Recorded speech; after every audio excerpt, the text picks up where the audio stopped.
Fantasy World Dizzy was released in 1989, published by Codemasters. You might say that Dizzy 1 and Dizzy 2 were the series prototypes and that Dizzy 3 was the final formula. They had learned from the shortcomings of the previous games. That's why I believe many people like this version of the game, as it sets the bar for most of the future Dizzy games. For me, Treasure Island was my favorite, although I certainly appreciated all of Dizzy 3's enhancements.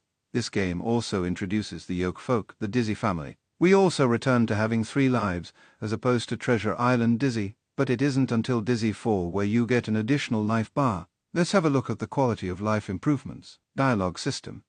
The method of how dialogue was delivered vastly improved interactions. Gone were the short single scrolls, which had a limited word count to fit everything on the screen.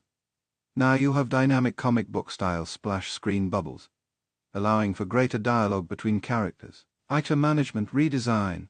This game significantly improved on the previous games.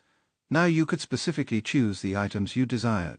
When you access the item selection menu, the entire game pauses. Items and puzzles. Both were more self-explanatory than in prior games. Whereas previous games encouraged you to experiment with random objects to complete certain tasks. That is not to imply that there were any red herring objects in the game. For example, the bottle of whiskey and the hole, which will drop all of your items. However, not everything was an improvement. At least with Treasure Island, I didn't get too lost or feel a bottleneck of mindless difficulty. Dizzy 3 has a few pixel-perfect jumps in a few sections of the game. I got stuck back then with 2 sections of the game. First, the Great Illusion section. I can tell you exactly how I learnt about this area.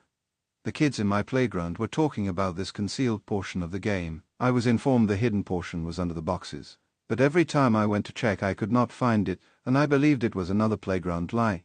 Similar playground falsehoods were told about red herring items in Treasure Island. So you had no idea what was true and what was false, from playground chatter. After a long period of the school kids insisting that there was such a place, I discovered that you had to stand on just the right edge of a box and jump left. Dizzy will glitch through the boxes and floor into the hidden section. I had to draw lines using a marker on my TV to get out of that section. The second part, the cloud area. After planting the beanstalk, you are sent to a cloud area. However, not all clouds act as platforms. Some clouds are, some are partially, and others are not platforms at all. I couldn't exactly do the same marker screen trick because you were dealing with multiple screens. This is the area I got lost in, and because of it, I could not complete this game. Easter egg.